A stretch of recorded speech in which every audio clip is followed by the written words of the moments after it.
அஸ்ஸலாமு அலைக்கும் வரஹ்மத்துல்லாஹி வபரகாத்துஹு. அல்ஹம்துலில்லாஹி ரப்பில் ஆலமீன் வஸ்ஸலாத்து வஸ்ஸலாமு அலா அஷ்ரஃபில் முர்ஸலீன் வ அலா ஆலிஹி வ அஸ்ஹாபிஹி வ அஸ்வாஜிஹி வ துர்ரியாத்திஹி வ அஹ்லி பைத்திஹி அஜ்மாயின்.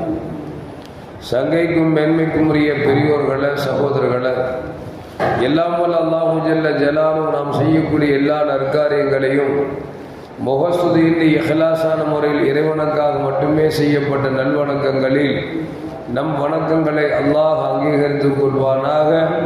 நாம் செய்யக்கூடிய வியாபாரங்களிலும் தொழில்துறைகளிலும் நஷ்டம் இல்லாத ஹலாலான முறை நிரம்ப லாபத்தை பெற்று அந்த லாபகரமான வாழ்க்கை கொண்டு தம் தேவைகளையும் தேவை உடையவர்களின் தேவைகளையும் நிறைவேற்றக்கூடிய நல்ல பொருளாதாரத்தையும் உள்ள விசாலத்தையும் அல்லாஹ் நம் அனைவர்களுக்கும் வழங்கி அல்வானாக. கஞ்சத்தனம் என்கிற தீய பண்பை விட்டு அல்லாஹ் நம்மை பாதுகாத்துக் கொள்வானாக. நம்மை இந்த உலகத்தில் வாழ வைக்கும் காலமெல்லாம் நோய் நொடியின்றி உடல் ஆரோக்கியத்தோடு அல்லாஹ் நம்மை வாழ செய்வானாக.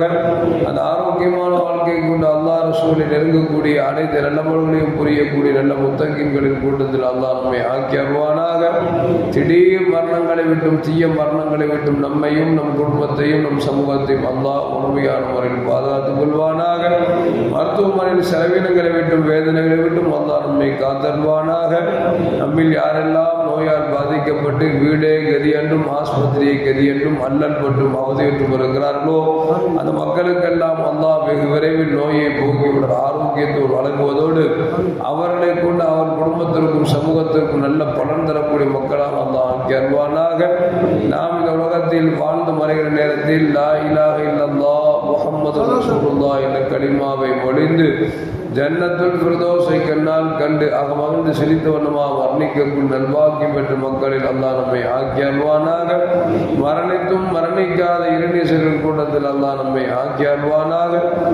நாளை மறுமையில கண்மணி முஹம்மது ரசூலுல்லாஹி ஸல்லல்லாஹு அலைஹி வஸல்லம் அவர்களின் திரு கரங்களால் அப்துல் கௌசர் என்கிற தடாகத்தின் நீர் வருகி அன்னாரின் ஷஃபாத்தை பெற்று அன்னாரின் கரம்பிடித்து ஜன்னத்துல் ஃபிர்தௌஸ் என்ற உயர்ந்த சொர்க்கத்தில் அவர்கள் அருகாமையில் அமரக்கூடிய நல்வாக்கி பெற்ற மக்களில் அல்லாஹ் நம்மை ஆக்கி அருவானாக. எல்லாவற்றுக்கும் மேலாக இறை அன்பை பெற்று இறைவனை பார்த்து பரவசம் அடையக்கூடிய அனுலிக்காவையும் ரிதாவையும் பெற்ற மக்களில் அல்லாஹ் நம்மை ஆக்கிக் கொள்வானாக. அருமையான மோமின்களே, கண்மணி முஹம்மது ரசூலுல்லாஹி ஸல்லல்லாஹு அலைஹி வஸல்லம் அவர்கள்தான் உலகத்தில் முதலாக படைக்கப்பட்டவர்கள். அவர்களிடம்தான் எல்லாம் படைக்கப்பட்டன என்பதை நாம் ஓரிரு நாட்களுக்கு முன்னால் செய்திகளை பார்த்திருக்கிறோம். முதலாக படைக்கப்பட்ட முஹம்மது ரசூலுல்லாஹி ஸல்லல்லாஹு அலைஹி வஸல்லம் அவர்கள் 1,24,000 நபிமார்களும் தங்கள் மக்களிடத்தில் ஏகத்துவத்தை எடுத்துச் சொல்கிற பொழுது முஹம்மது என்கிற ஒரு நபி பிற்காலத்தில் வருவார், அவர் வருகிற பொழுது நீங்கள் இருந்தால் ஈமான் கொள்ள வேண்டும் என்று சொல்லி எல்லா நபிமாரும் தங்கள் மக்களிடத்தில் பிரசங்கம் செய்தார்கள் என்பதும் நமக்கு வரலாறு சுட்டி காட்டுகிறது. அந்த பெருமானார் ஸல்லல்லாஹு அலைஹி வஸல்லம் அவர்கள் சொல்லாத வேதங்கள் இல்லை, சொல்லாத நபிமார்கள் இல்லை. எந்த அளவுக்கு என்று சொன்னால் வேதங்களில் தங்கள் பிள்ளைகளை அறிந்ததை விட நபியின் மகத்துவத்தை நபியினுடைய அந்தஸ்துகளை விளங்கியிருந்தார் என்பதை அல்லாஹ் குர்ஆன் இப்படி சொல்லுகிறான், யஅரிஃபூனஹு கமா யஅரிஃபூன அப்னாஹும். தங்கள் பிள்ளை செல்வங்களை எப்படி அவர்கள் அறிந்திருப்பார்களோ அதை விட கண்மணி முஹம்மது ரசூலுல்லாஹி ஸல்லல்லாஹு அலைஹி வஸல்லம் அவர்களை பற்றி நன்கு அறிந்திருந்தார்கள்.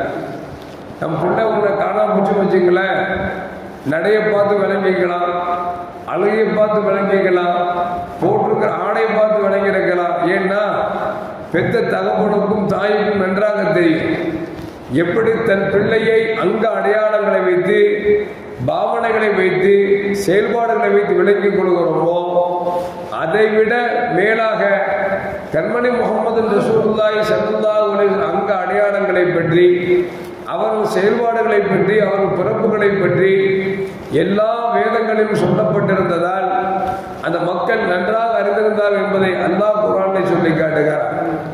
நபிகள் நாயகம் ஸல்லல்லாஹு அலைஹி வஸல்லம் பிறந்த அந்த அன்று காலை பொழுது யூதர் வருகிறார். வந்து மக்காவில் மக்கள் எல்லாம் கூடியிருக்கிற இடத்தில் வந்து கேட்டார், இன்றைக்கு ஒரு குழந்தை, ஆண் குழந்தை பிறந்திருக்க வேண்டுமே, அந்த குழந்தை பிறந்திருக்கிறதா என்று உங்களுக்கு தெரியுமா என்று கேட்கிறார். கடைவீதியில் கூடியிருக்கக்கூடிய மக்களுக்கெல்லாம் ஆச்சரியம். எங்கோ இருந்து வந்த யூதர் இன்றைக்கு ஒரு மக்காவில் குழந்தை பிறந்திருக்கிறது, அதுவும் ஆண் குழந்தை என்று சொல்கிறாரே, நமக்கு ஒன்றும் தெரியவில்லை என்று சொல்லிவிட்டு அந்த மக்கள் எல்லாம் சொன்னார்கள், அப்படி ஒன்றும் குழந்தை பிறந்தது போன்று எங்களுக்கு தெரியவில்லை என்று சொல்லுகிறார்கள். அப்போது யூதர் சொல்கிறார், இல்லை இல்லை, மக்காவில் ஒரு குழந்தை பிறந்திருக்கிறது. ஏனென்று சொன்னால் நஜ்முல் அஹ்மர் என்று சொல்லக்கூடிய சிகப்பு நட்சத்திரம் ஒன்று மின்னுகிறது. எப்பொழுது முகமது ரசூலுல்லாஹி ஸல்லல்லாஹு அலைஹி வஸல்லம் பிறக்குகிறார்களோ அன்றைக்குத்தான் இந்த சிகப்பு நட்சத்திரம் அது வரும் என்று வேதங்கள் சொல்லப்பட்டிருக்கிறது. எனவே இன்றைக்கு ஆண் குழந்தை பிறந்திருக்கிறது என்று சொல்லிவிட்டு அந்த குழந்தையினுடைய இரண்டு தோல் புஜத்துக்கும் நடுவிலே முதுகு பகுதியிலே ஹதமுன் நுபுவா என்று சொல்லக்கூடிய இறுதி நபியின் அடையாளங்கள் ஒரு கட்டியை போன்று இருக்கும் என்று சொல்லுகிறார். சொல்லிவிட்டு மேலும் சொல்லுகிறார், அந்த ஹதமுன் நுபுவா என்று சொல்லக்கூடிய கட்டியின் மீது ஒரு சில ரோமங்கள் இருக்கும். அந்த ரோமங்கள் எப்படி இருக்கும் என்று சொன்னால், குதிரையுடைய அந்த கழுத்துக்கு கீழ்ப்பகுதியில் முடி எப்படி தூக்கி வளர்ந்து இருக்குமோ அதுபோல் ஒரு சில முடிகள் வளர்ந்து அது தொங்கிக் கொண்டிருக்கும் என்றெல்லாம் அந்த குழந்தையை பற்றி சொல்லுகிறார். இவ்வளவு சொன்னவுடன் மக்களுக்கெல்லாம் ஆச்சரியம். அந்த யூதன் சொன்னார், வேண்டுமென்றால் அவர் மனைவிமாரிடத்தில் போய் கேட்டு பாருங்கள், இன்றைக்கு மக்காவில் ஒரு ஆண் குழந்தை பிறந்திருக்கிறது என்பதை ஊர்ஜிதம் செய்துவிட்டு அப்படி பிறந்திருந்தால் எனக்கு வந்து சொல்லுங்கள் என்று சொல்லுகிறார். எல்லோரும் வேக வேகமாக வீட்டுக்கு சென்றார்கள். தங்கள் மனைவிட்டு போய் கேட்டாங்க, எம்மா இன்னைக்கு ஏதாவது மக்காவில் குழந்தை பிறந்திருக்குதா, யாருக்காவது ஆண் குழந்தை பிறந்திருக்குதா அப்படின்னு கேட்கிற பொழுது அந்த பெண் மக்கள் எல்லாம் சொன்னார்கள், ஆமாம், அப்துல் முத்தலிப் என்று சொல்லக்கூடிய அப்துல்லா ரலியல்லாஹு தஆலா மூலமாக குழந்தை உண்டாகி ஆமினா என்ற பெண்ணுக்கு ஆண் குழந்தை பிறந்திருக்கிறது, அந்த குழந்தைக்கு முகமது என்ற பெயரை சூட்டியிருக்கிறார்கள் என்று சொன்ன பொழுது எல்லா ஆண்களும் சேர்ந்து ஆமினா ரலியல்லாஹு தஆலா அன்ஹா வீட்டுக்கு செல்கிறார்கள். குழந்தை பிறந்திருக்கிறதா என்பதை ஊர்ஜிதம் செய்கிறார்கள். ஆமாம் என்று தெரிந்தவுடன் அந்த யூதரிடத்தில் வந்து சொல்கிறார்கள், எப்பா நீ சொன்ன மாதிரியே அப்துல் முத்தலிபுடைய மகனார் அப்துல்லாவிற்கும் ஆமினாவிற்கும் ஒரு குழந்தை பிறந்திருக்கிறது, அவர் பேர் முகமது என்று சொல்லியிருக்கிறார் என்று சொன்ன பொழுது அந்த குழந்தையை பார்ப்பதற்கு எனக்கு அனுமதி வாங்கித்தார்கள் என்று சொல்ல அனுமதி வாங்கி கொடுக்கப்படுகிறது. அந்த யூதன் ஆமினா அம்மாவுடைய வீட்டுக்கு வருகிறார். வந்தவுடன் குழந்தையை காட்டுங்கள் என்று சொல்கிறார்கள். எல்லோரும் குழந்தையை காட்டினால் முகத்தை தானே காமிப்பார்கள். அந்த குழந்தை முகத்தை பார்த்து விட்டு அந்த யூதன் கேட்டான், குழந்தையை கொஞ்சம் புரட்டி காமிங்களே என்று கேட்டான். குழந்தையை புரட்டி காமிக்கப்படுகிறது. காமித்தால் இரண்டு தோல்புஜத்திற்கும் நடுவிலே ஹதமுன் நுபுவா என்று சொல்லக்கூடிய அவர் சொன்னதை போன்று புறா முட்டையின் வடிவில் ஒரு சின்ன சதை துண்டு ஒன்று இருக்கிறது. அந்த சதை துண்டுக்கு மேலே சில ரோமங்கள் வளர்ந்து மடிந்திருக்கிறது. அதை பார்த்தவுடன் அவன் மயக்கம் ஒன்று கீழே விழுந்து விட்டான். தண்ணி தெளிக்கப்பட்டு அவன் எழுப்பப்படுகிறது. எழுப்பப்பட்டு கேட்டாங்க, இவனுக்கு என்னாச்சு, ஏன் குழந்தை பார்த்த உடனே மயங்கி கீழே விழுந்து விட்ட அப்படின்னு அவன் சொல்லுகிறான், அல்லாஹ்வை சத்தியமாக பனு இஸ்ரவேல் மூலமாக வந்த நபிமார்கள் இந்த நபியின் காரணமாக இனிமேல் பனு இஸ்ரவேலுக்கு நபிமார்கள் இல்லை என்று ஆகிவிட்டது என்று அவன் கத்தினான் என்பது மட்டுமல்ல, அவன் சொன்னான், இந்த குழந்தையை பற்றி தௌராத்திலும் இஞ்சியிலும் எல்லா வேதங்களும் சொல்லப்பட்டிருந்தது. இன்றைய நாளில் மக்காவில் குழந்தை பிறக்கும் நாளிலே செந்நிறத்திலே சிகப்பு நட்சத்திரம் ஒன்று தோன்றும் என்றெல்லாம் சொல்லப்பட்டிருந்தது.